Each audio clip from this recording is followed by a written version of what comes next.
Welcome to the Learning Reinvented Podcast, brought to you by myself, James Poletyllo, and the team at The Learning Effect. There are lots of learning podcasts out there, so we wanted to do something slightly different. In this episode, we will be discussing neurodiversity, and I am delighted to welcome Hayley Brackley to the podcast to share her knowledge and expertise. Welcome, Hayley. Hi, James. Thanks so much for having me here. I really appreciate you taking your time out today to join us and share your expertise. Do you want to introduce yourself to our listeners and tell them a little bit about yourself? Absolutely. Thanks so much. So as you very kindly introduced me, my name's Hayley Brackley and I specialise in neurodiversity. My background comes from learning and development and I'm also trained as a coach as well. I am neurodivergent myself. So what I mean by that is I have a brain that works in a way that is different from the majority of people's. And specifically, I have ADHD, autism and dyslexia. And so I bring together the background of L&D, the being a coach, and then also the kind of lived experience and years of research into neurodiversity and neurodivergence, looking at how different people's brains work differently to kind of marry the two together, support organisations and individuals to just have their best day at work. That's great. And you've touched upon a tiny bit about what neurodiversity might be. And I'm sure all of our listeners will have heard of neurodiversity, but there will be huge amounts of disparity in people's level of knowledge, awareness, personal experience, etc., etc. So do you want to sort of dive more into that and tell us more about what neurodiversity is and maybe share a bit more about your journey? Yes, absolutely. So I'll start off with neurodiversity and then I'll try to remember that I was coming back to talk about my journey, and you can obviously remind me if I forget.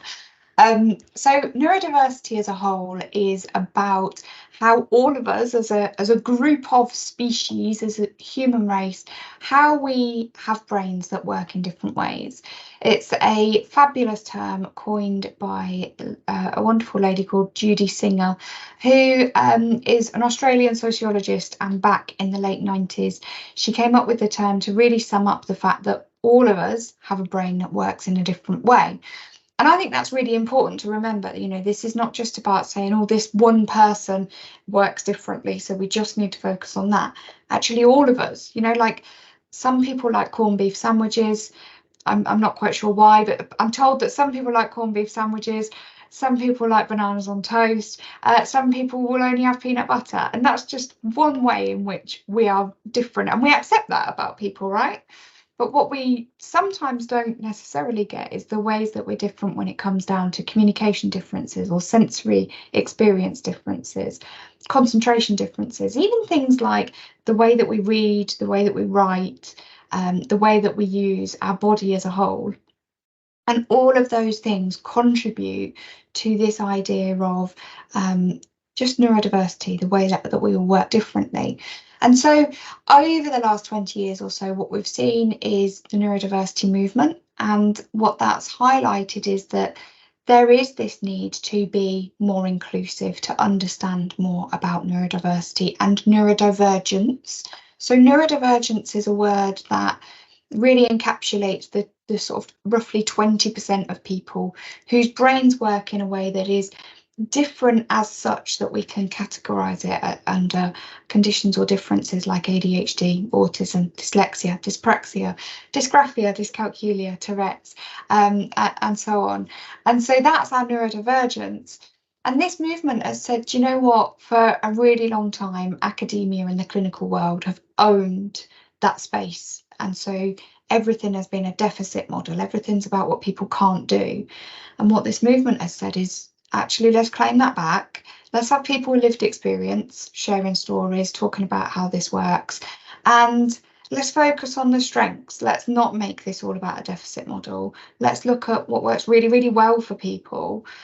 And let's not be, there's a word called neuronormative, and it means basically treating the normal, and for those that can't see me, I'm putting the inverted commas around normal there because it's just an awful word, but the normal way of doing something as the neurotypical, so the 80% of people, treating that as the right way to be, and that trying to get everybody else to conform to that difference. And actually, that's not going to help us. That's not going to help us as individuals to be the best that we can, but it's also not going to help us as a society, as a group, as a workplace, even as a community, because it's the diversity in us that makes us fabulous, right? If we're all this cookie cutter mold of the same person, well, imagine if you had 5,000 Homer Simpsons. The world is probably not big enough for 5,000 Homer Simpsons. But if we can have one Homer Simpson, one Bart Simpson, one Maggie and one Marge, actually that's going to make for a much better place for us all to be. So that's a little bit more about neurodiversity. And then you asked me about myself. So I was diagnosed with ADHD and dyslexia back in the early 2000s, so we're looking 21 years ago now. And I was a teenager at the time, and it was something that really wasn't well understood. I was the first girl that my psychiatrist had ever diagnosed, and it just wasn't something that we knew much about. And so growing up, the people around me, teachers, adults, nobody really knew where to put me, because, you know, I was somebody whose brain was different, but not in a way that meant that I couldn't write my own name, or that, you know, I had a really low intellect, which was really all that was understood about learning differences, was about the level of intellect. And ironically, in the same month that I received my ADHD diagnosis, I also received an acceptance letter to Mensa, which is the organisation for the top 2% of IQ points. And so, you know, this massive kind of contrast between, okay, so she's got dyslexia, and that means that she won't know how to write, right? Is that right? But also she's really, really bright, and she knows probably more stuff and can work things out quicker than perhaps anybody else that we know. So what do we do with her? And that literally was how I felt. Like, what do we do with this being? So I carried on. I took medication, which again was something really, really new, wasn't something that was commonplace at all. And I got through the end of my school years. I somehow, thanks to some very wonderful, very patient teachers and medication, received some GCSEs, and some really good GCSEs actually, which surprised everybody, most of all me. And so I went into the world of work. I had a job, process and housing benefit, which, if you ever fancy a career change and want to do something that's really quite boring, I recommend process and housing benefit. It really wasn't for me. It didn't fit to my strengths at all, and I had to really mold myself into this way of being. And I get in trouble quite a lot for doing things like hiding earphones under my ears, just trying to reduce some of the distraction, make the day a bit more interesting. I always had the lowest productivity but the highest number of chats with people. I'm not sure that that's a great ethos for a workplace necessarily. And so, however, what did happen was I then discovered, I had a long career in the fire service, and in there discovered the world of L&D, and was like, this is amazing. It's you're not targeted on productivity, and you get to have loads of chats with people. You know, what more is there to life than the world of L&D? And so I discovered that training was something that came really easily to me. It was something that I really enjoyed and actually was pretty good at. It really fitted to my strengths. I discovered that coaching, you know, being able to see things perhaps from a different perspective and create the space for somebody else to have a conversation around that was brilliant. I was like, this is wonderful. This is like my happiest place to be. And then I should probably add in, unfortunately, prior to finding the wonderful world of L&D, I did work for somebody that was not particularly inclusive and had a pretty rough time working there, to the extent that, unfortunately, I did have a mental breakdown. And it was coming out the back of that helped me to see things in a different way. And so when I had the opportunity to go freelance, work for myself, run a business, and I really thought about, everybody said, you should niche. And I was like, I'm not going to niche. And then all of a sudden I found myself in a fabulous niche where all I talk about most of the time is neurodiversity, learning and coaching, and really bringing together the facilitation of helping people to understand what neurodiversity is, helping people to understand how to create really inclusive environments to be able to get the best out of themselves and each other in a workplace. And also helping individuals to understand, because if you've grown up as the 20% in a world that was designed for the 80%, there's a strong chance that you might need somebody to kind of help you through navigating that 20% world and seeing things a little bit differently. And one of the things that comes up so often is things like self-confidence, self-esteem, self-belief. But actually, if I were to kind of think of a theme, that's the most common one that I work with. It's not about how do I concentrate more, or how do I communicate differently, or how do I remember things better. Those things come up, right? I'm not saying they never do. But overall, that self-confidence, that self-esteem, that's the thing that comes up most. And I guess that's why I really stand by what I do, and why to me it means so much is because actually this is real humans. This is not, we're not talking about Lego characters. We're not talking about The Simpsons. This is actual people. This is like you and me, James. And people deserve to have a really great day at work. They deserve to have a job that gets the best out of them and they get the best out of it. And, if we can do something that helps facilitate that, then marvellous. I think, you've gone through so much there, Hayley, so really appreciate you sort of unpacking that, sharing your story and that journey. But, there's things you talked about there. And I think just going back to that being part of the 20%, and you talked about the cookie cutter approach. And I know at the beginning of my career, there was very little sort of diversity of thought in anything. We're coming out of the back of that more traditional post-war, workplace that had just decided this was the way you did things, and there was no real adaptation for anyone. Or again, I was the class clown at school because I didn't quite fit in. It didn't work for me. And there were a set of places where you had to conform and you had to approach things. And I spent my entire school time saying, when can I actually have a decision of my own? When can I stop quoting other people? When can I start doing different things? It just made no sense to me. And I think all of us, as you said, we all think differently. We all, come at things from different perspectives. And I think that's a really helpful way to position it, because we, at times, regardless of whether we're categorized in the 20% or the 80%, there will be times we all feel that we don't quite fit, or what we're doing isn't quite valued, or we're having to work extra hard. And it's about that conversation, to me, is how do we bring that to the fore? Because I've come across a lot of people who just want to categorize someone into a box, and where you said you didn't quite fit in the box, like your Mensa at the same point as you're getting an ADHD diagnosis. Those things, to people who aren't going to take the time to try to understand or explore, can feel very, I don't know, just like it doesn't make sense, and people won't always take the time to understand. They'll just want the quick, easy, can I put them in a box? Can I categorize them? Can I tick a few bits or do a few things to make this work? And I think that richness of complexity that you talked about is really, really important. Yeah, I totally agree with you. And I think one of the things that I'm really believe really strongly in is not demonizing putting people in a box, right? And don't get me wrong, I'm not saying that means that we should do it, but as humans, we like to understand things. We like to make things clear. We like to be able to go, right, so that works like that and that works like that. And we can do that with cars. There's this model of car that does that, and this model of car that does that, and they're designed in that way, and that works brilliantly.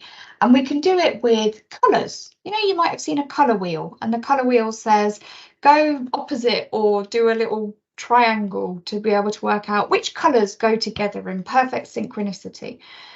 And that works splendidly. And to some extent we do it with ingredients. We'll say that you should have the mix of some sweet and some savoury, and bring these things together, and we can put those sorts of things in boxes.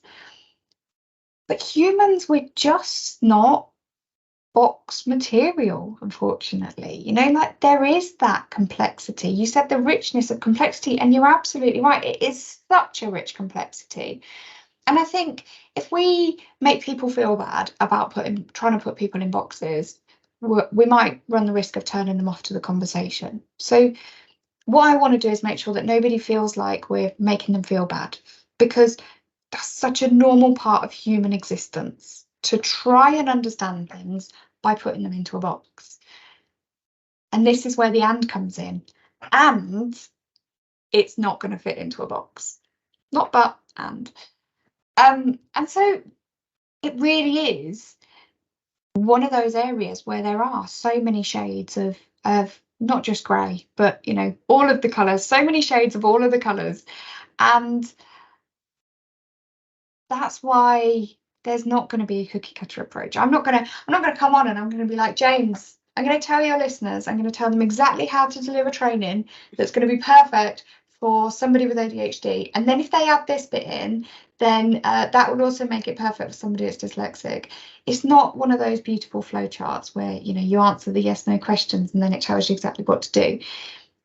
It's about the environment, the culture. It's about the support. It's about the thinking things through. It's about the understanding. It's about the inviting people to clarify and to question.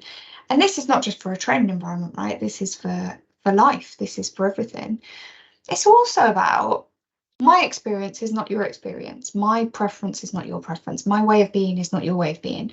And so let's go back to the corned beef sandwiches. I don't go around telling people that they're wrong because they've got a corned beef sandwich. I don't try and tell people that they need to not eat them. And similarly, people don't tend to try and tell me that I should eat them. We just accept that there's differences here. And some people are going to love being surrounded by a big group of people, and some people are not. Some people are going to prefer to communicate in writing, and some people are going to prefer to have a little bit of a chat. And some people are going to like to stand up on a stage and deliver something, and some people could not think of anything worse. And it's a tapestry, isn't it? You don't just have, I mean, imagine if you created a tapestry with one colour of thread. It'd be dull as ditch water. Wouldn't it just? We need the variety. We need things to not fit perfectly into boxes, because that's what makes us humans. And people are pushing for diversity of thought, diversity of background, diversity of experience, all of those things now within work. And, you know, you've talked about playing to your strengths, and, you know, we've had strengths-based coaching and models around for a good while. But I think it is that, as you said, everyone deserves that happy day at work, that day where they feel they're able to perform as well as they possibly can, and that the environment is working for them. You know, and those are things that we should all be striving for. And there's an element of how you bridge some of those things, and because, as you said, humans do like to think about things in categories and boxes, and that may be your starting point for understanding something. You start to understand what some of those boxes look like, and then you realize, well, that box is not got solid walls and it's a bit squiggly, and, you know, that box merges into that box. But your starting point might be thinking, I've got some nice square, you know, formed boxes, and then your next stage is realizing there is some ambiguity around the edges, etc. So how should people explore that with people? How should people share their preferences? How should people try to understand and include people? Because that's often a really sticky area where, you know, people feel they can't ask. Should they ask? Are they being intrusive? Should people share? You know, and I think that's a really interesting area to explore, because I see lots of different views as to how you should approach those things. Yeah, absolutely.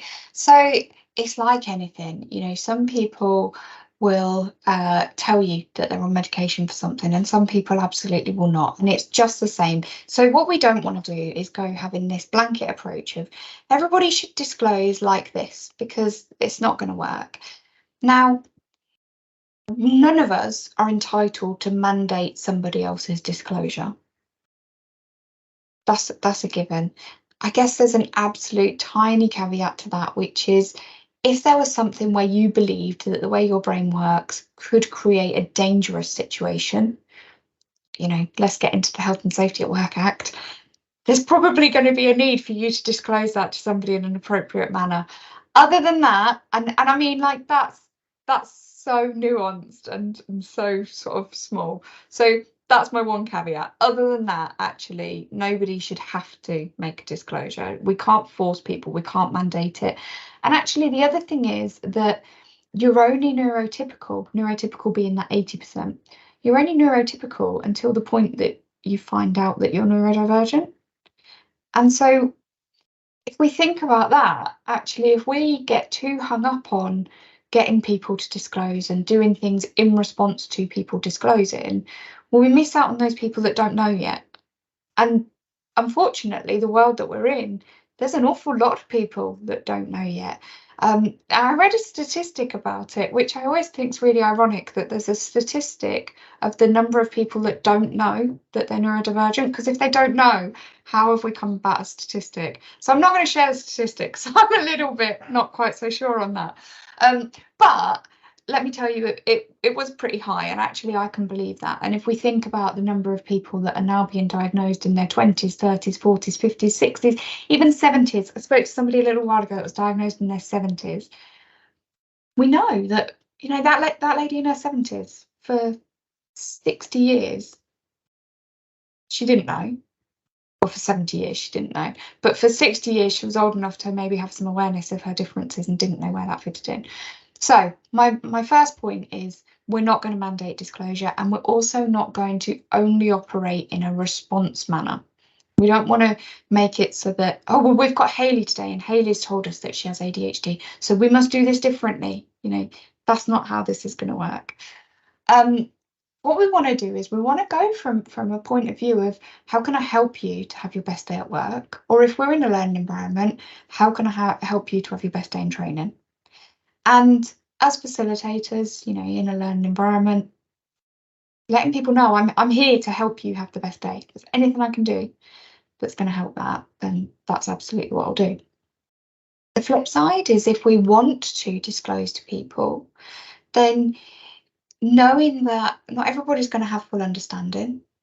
And so we might need to give a little bit of information, we might need to clarify, we might need to just let that person know what that means, and be able to find a way to articulate for ourselves, this is who I am, and this is my identity, and this means that, and just communicate that across. And then the other thing is, when somebody does tell us, so there can be temptations to normalize being different. And so sometimes people might say things like, oh, well, we're all a little bit autistic, or, well, everybody's a bit ADHD, aren't they? We're all on the spectrum somewhere.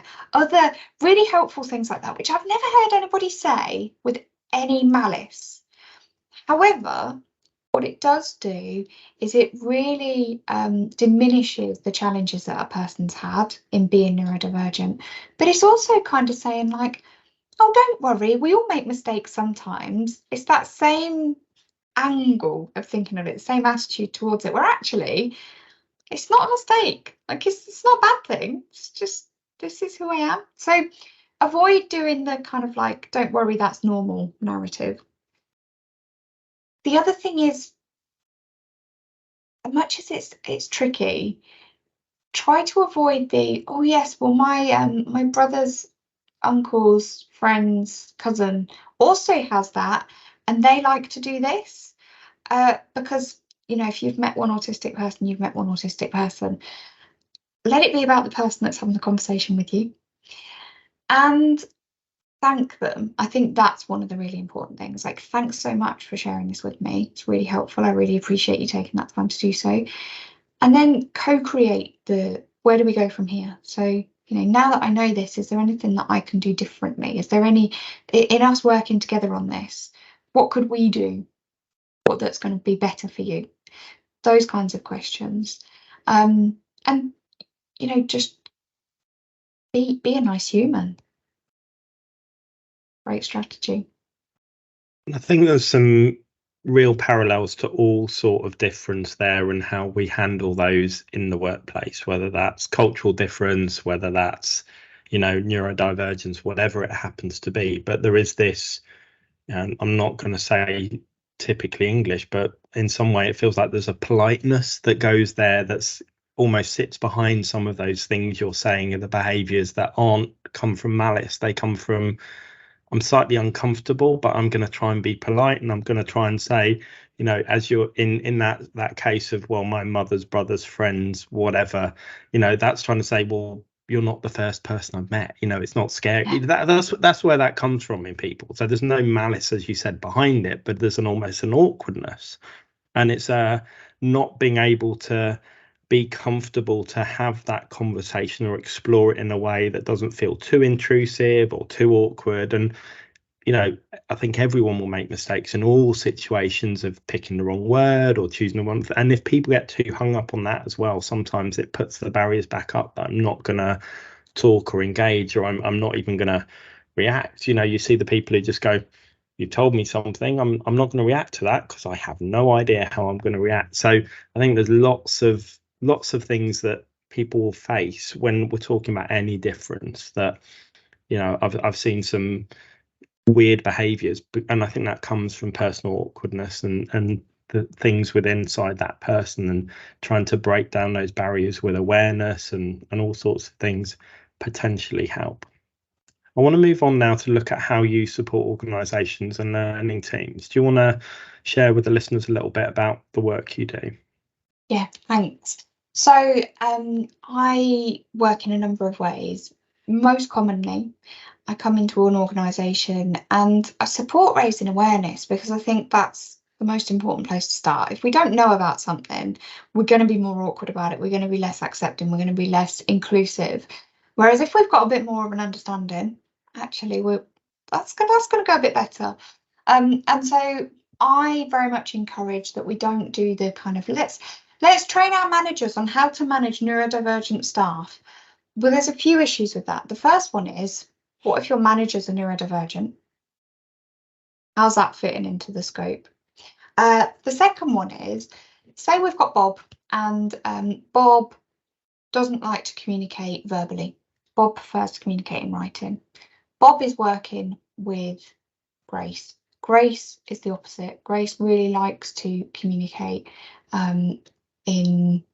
have I got them the right way around? Bob likes to communicate verbally, Grace likes to communicate in writing. And we've trained Bob's manager, but we've not trained Grace. So Grace has no understanding of why Bob likes to work in the way that Bob works. So Grace is getting really frustrated, thinking, why are you communicating in this way? This is not helpful. Communicate in the way that I tell you to communicate. Now, actually, what we want to do is help everybody to understand, and everybody to be able to meet in the middle, to communicate in ways that works across the board, and to have some strategies where if you have got two people that want to communicate differently, what can you do to bring that together? So that's something that we do. We look at individual conditions under that paradigm of neurodivergence. We look at how to help people have the best day at work. We look a little bit at the law, and I don't get too hung up on it. So we've got the Equality Act, which mandates that we need to be inclusive, but actually let's do it because it's the right thing to do, rather than doing it because the law mandates it. And we look at what neurodiversity is overall. All of us having those brains that work in different ways.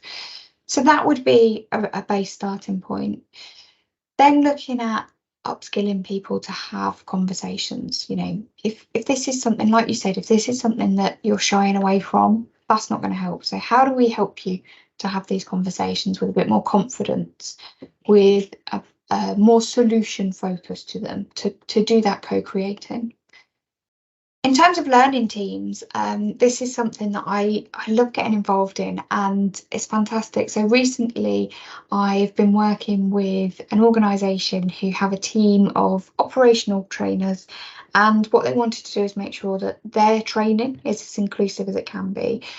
And it's absolutely fantastic to see that happening, to see people really committing to, not just are we not going to do tick box training, but we're going to do training where we go out of our way to make sure that everybody is getting the best out of this. Everybody is able to come and be themselves and learn what they need to learn.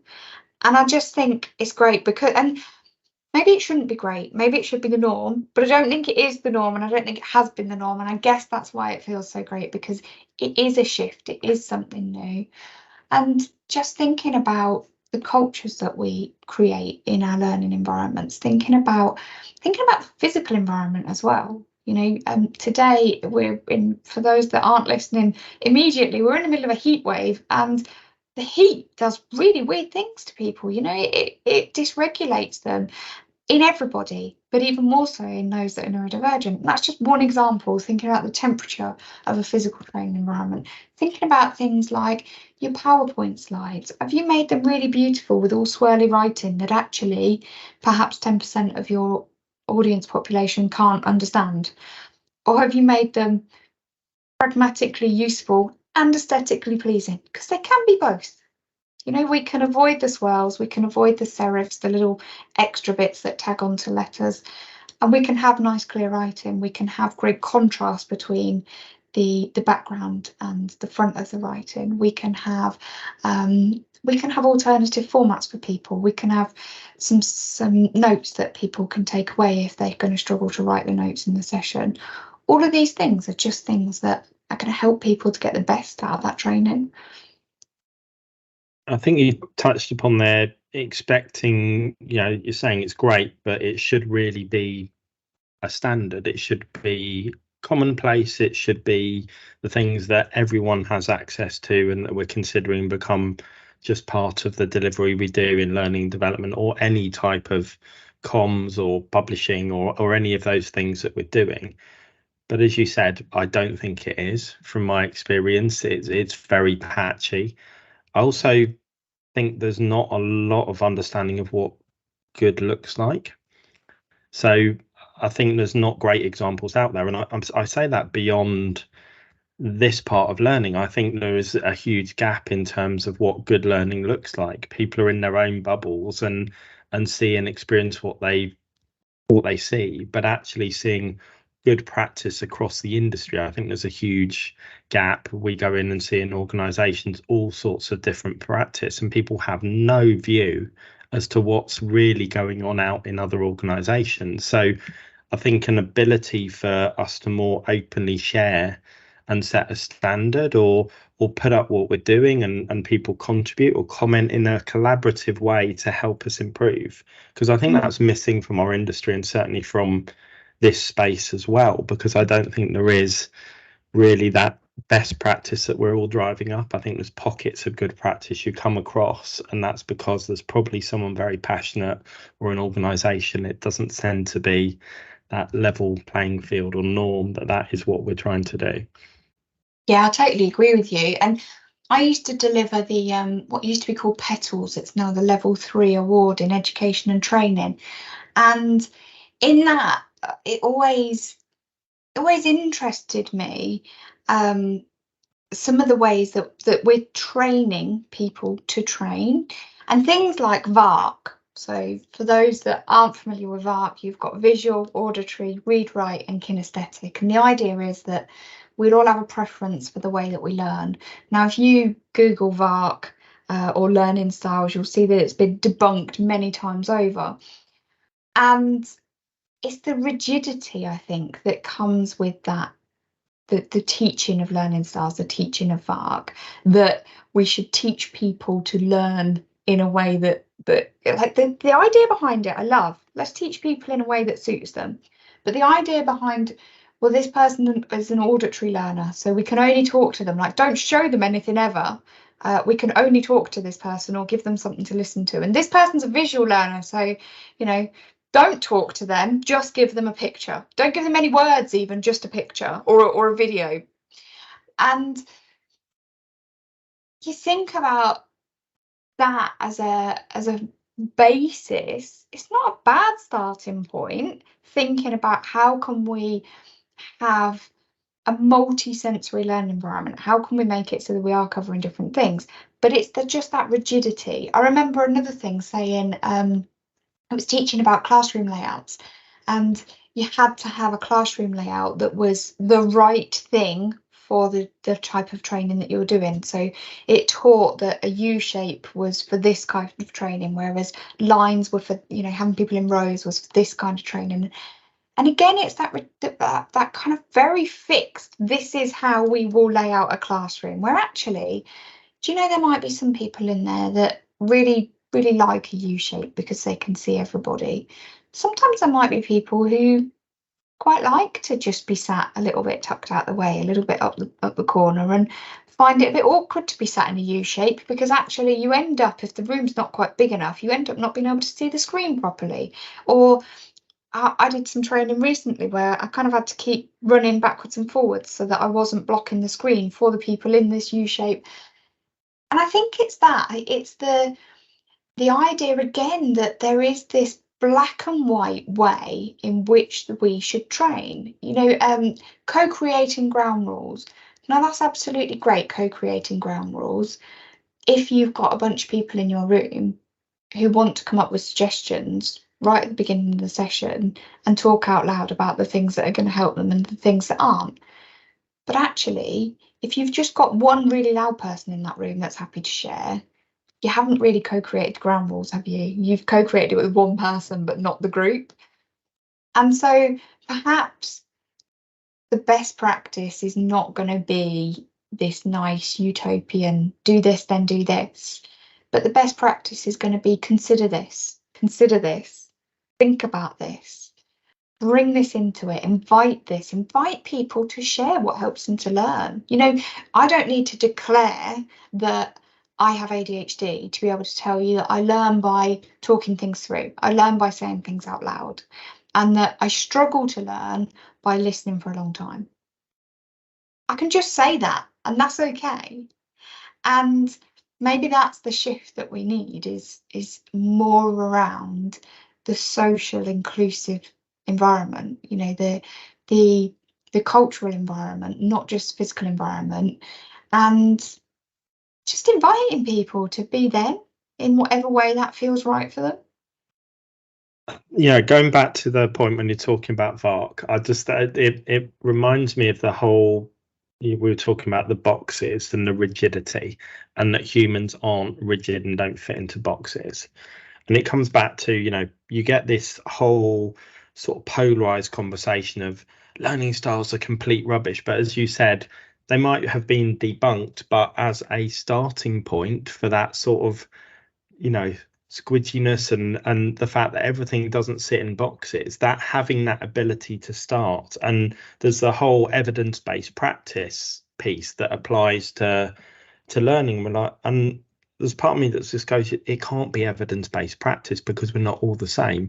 You know, it doesn't really work. So to me, it's more evidence-informed practice. You're looking at this, but you have to have some element of nuance. You have to, you know, it's not one size fits all. It's not one, as you said, it's not, you know, a U-shaped cabaret or lines or whatever it happens to be for this type of environment, because sometimes the room doesn't lend itself that way. You have to be creative and make the most of what you've got. You've got different groups all the time. So that ability of having a starting point, but understanding some of the benefits of those things, and then understanding how to engage, as you said, your audience, whoever that might be, the group you're collaborating with, or however you view it, to build that in a way that isn't just the loudest mouth in the room dictating what you're doing. And I think there's sometimes we have this, and I seem to see more and more of it, it's these polarized views.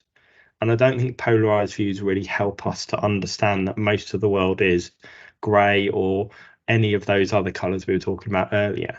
And how we get people into that space is really important. And I you know, it's one I could talk about this whole debate about evidence-based practice and it pushing us apart. Whereas I think what you're talking about is bringing us together. And as you said, it's not about the label I bring, it's just about what works for me or what I might need at a particular time. And as you said, it might be different if on a hot day to a cold day. You know, again, we can't just say this is Hayley's labels and that's what we must do with her on this day or forevermore. That's going to change and evolve, and humans are entirely complex things that do not fit into boxes. And I think where people view it in that really simplistic way, it really doesn't help in any way, shape or form.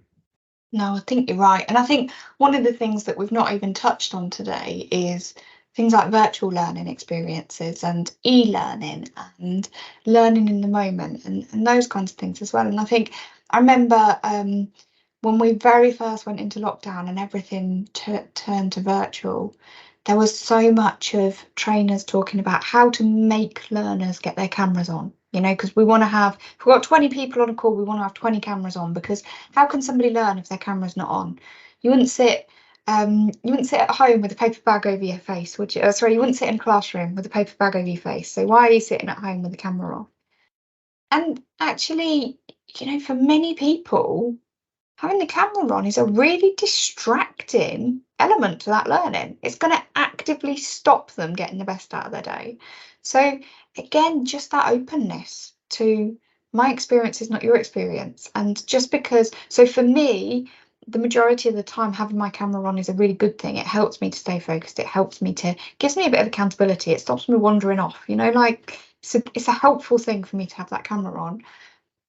That doesn't mean that that's the same for everybody. And what we need to do is really respect people and make our learning engaging enough that they want to be there, rather than having something that's that dull attendance, dishwater. forced attendance that doesn't add any value. Yeah, like you said, Exactly. Make people want to be there, feel that they're getting something valuable from it, feel that they want to participate in whatever participation way is working for them. Yeah, absolutely. And I think, I don't know what the technical word for it is, you might. I did a marketing course a while ago, and it talked about having the personas of your ideal clients. And so it said, you know, consider, and this is creating boxes. So consider having, say, 5 personas of clients. And I think that's a really interesting viewpoint to take when you're thinking about learning. And actually, we could use some stereotypes to help us think about the inclusivity of our learning. What we could do is we could say, right, okay, if I'm thinking about, so there's a whole raft of intersectionality when we come into inclusion. Now we're going to be really selfish. We're going to just talk about neurodiversity, because otherwise we'd be here for 3 weeks on a podcast, which that's some listening, isn't it? So if we just talk about neurodiversity in our personas, and say we choose 5 personas, and we could have somebody with ADHD that's going to struggle to concentrate for long periods of time. We could have somebody with autism who, as an example, and like I say, this is me stereotyping, this is not me summing up every condition as a black and white entity. But we could have somebody with autism who doesn't like to get involved in group discussions. We could have somebody with dyslexia who's going to struggle to read your slides, and we could have somebody with dysgraphia who's going to struggle to write any notes. We need one more. Let's have somebody who actually we believe is neurotypical, so they don't struggle with any of these things and don't have any understanding of any of these things either. Bit of ignorance, perhaps. Now, if we were thinking now about these 5 people, and what would if we've designed a course, whatever that course is, whether it's e-learning, whether it's virtual, whether it's face-to-face, whether it's a long program, and we would consider those learners at each step of the way throughout our course, what challenges are they going to face? What's going to excite them? What's going to work really well for them? What's going to be really hard for them? What additional information might they need? What additional permissions might they need? You know, they might need the permission that says you don't have to have your camera on. If that doesn't work for you, please don't worry about putting it on. That's okay. They might need the permission. I had somebody the other day that sat in a training course with their shoes off. They kind of needed the permission to be however was going to be right for them. And literally within 30 seconds of me saying that, they took their shoes off. They were like, oh, it's so much nicer to sit with my shoes off. There might be somebody who needs a bit of support if we're going to ask them to do group work, if we're going to ask them to dive into conversations. There might be somebody who, you know, we like to do that thing as trainers where we're like, oh, I'm going to mix you all up, all of you, mix you all up into new groups, because that's the best way to have a good conversation. For some people, that's wonderful. For other people, that just means that they're going to spend 70% of that breakout activity getting comfortable with the fact that they're with somebody brand new. And then the last little bit is going to be focused on what they're doing. And so, it's not to say that you can never do it, but it's to say, think about what you're doing, think about the implications, think about actually, why do we need to mix people up that much? What does it actually give us? And are there ways we could do it? Could we split just half of that group each time? And so by the end of the day, everybody's worked with everybody, but actually each time you go into an activity, you're still with somebody that you were with last time, at least one or two people. It's just another way of doing it. And so using those kind of avatars or those personas and thinking about, if I were to have this person, and this person, what would be really naff about my training and what would fly really well? And what can I do to mitigate that naffness? How can I make that better for everybody? And you know what? The majority of the time, thinking about this is going to make it better for everybody. It's not just. I remember challenging somebody. We had some training that was like 100-page PowerPoint slide that somebody was reading out. That was all they were doing, just reading out 100 slides, and it was awful. And I kind of said, I have ADHD and I'm just not absorbing anything you've said. In fact, what I'm currently doing is concentrating on not leaving the room. That's all that my brain is doing right now. It's just concentrating on not leaving this room. And so I'm not getting anything out of it. And so they went away and they redesigned this training, and I wasn't quite so blunt, by the way, but they went away, they redesigned the training, and then they redelivered it. And actually, consistently, their feedback was so much better. Because nobody wants to sit in there might be some people that are able to absorb that, and I guess maybe there's a very small percentage of people that do enjoy it, but I would say it's a small percentage. But the majority of people are not going to get a lot out of that. So we talk about in the world of neurodiversity and inclusion, we talk about the canary in the mine. We had canaries in mines that were there to show the miners when the gas level was no longer safe. And it'd show them before it got to the point of the miners becoming ill or dying. And they were very sacrificial canaries, right? But actually, in your learning environments, unfortunately, potentially your neurodivergent colleagues in that or delegates in that environment are going to be the canaries. So don't see them as the troublemakers, don't see them as the awkward ones, see them as the ones that it's well worth listening to, because they're going to be the ones that can front this out first of all and make sure that that's a better environment for everybody. I love that analogy. I think it's so true that, that it's like an early warning system of this isn't quite right. No one should have the 100 slides. The fact anyone has ever done that, or I hope no one is still doing that, but they are, because the 100 slides has become the click e-learning course that was 100 slides that is now 500 clicks and some. I need to watch an animation that longs out me taking in some information because I don't trust the information. There's all sorts of design issues within all sorts of formats of learning that maybe if we step back and look at with a more diverse group of stakeholders to say, how can we make this better? And I think you're right, that'll make it better for more and more people, including the 80%, because they will be, as you said, some of those are not yet aware of or whatever you're talking about. So it's that journey is really important. Now, we've talked about lots and lots of things, Hayley, and we could probably go on for the rest of the day. But as you said, no one wants to listen to a 3-week or whole day podcast. So what are your hopes for the future? What would you like to see change and evolve? I mean, there's that utopian moment where there's no longer a place in the world for people doing the job that I'm doing. Wouldn't that be awesome? Where we've reached such a point of inclusion that nobody needs to go and deliver the training on how to be inclusive. That's genuinely a hope. Much as, somebody, when that happens, please employ me because I'm not quite sure what I'll do next. But much as that's a bizarre thing to wish for oneself, I kind of do hope that we reach that point. That really is what I'd like to get to. I'd like to get to a point where every single individual has the space to be themselves, to bring their best self, and to enjoy what they do, whatever that may be. Fabulous. And what next for you? I mean, I tend to plan about 3 weeks in advance. Sorry, 3 days in advance. So I can tell you what I'm doing for the next 3 days. In terms of what next long term, I don't know. I just continue to explore the journey, meet fabulous people, work with wonderful organisations, and I guess just continuing with supporting people to understand themselves, to understand each other, and to just get the best out of life. Fabulous. And I'd really like to thank you for joining us today. I really enjoyed the conversation myself. If people want to get in touch with you, continue the conversation, they've been inspired by what you said, they want to employ you or, contract you in to deliver something, how's the best way of them getting in touch with you? So I am on LinkedIn, Hayley Brackley, and I've got a little 100 emoji in front of my name.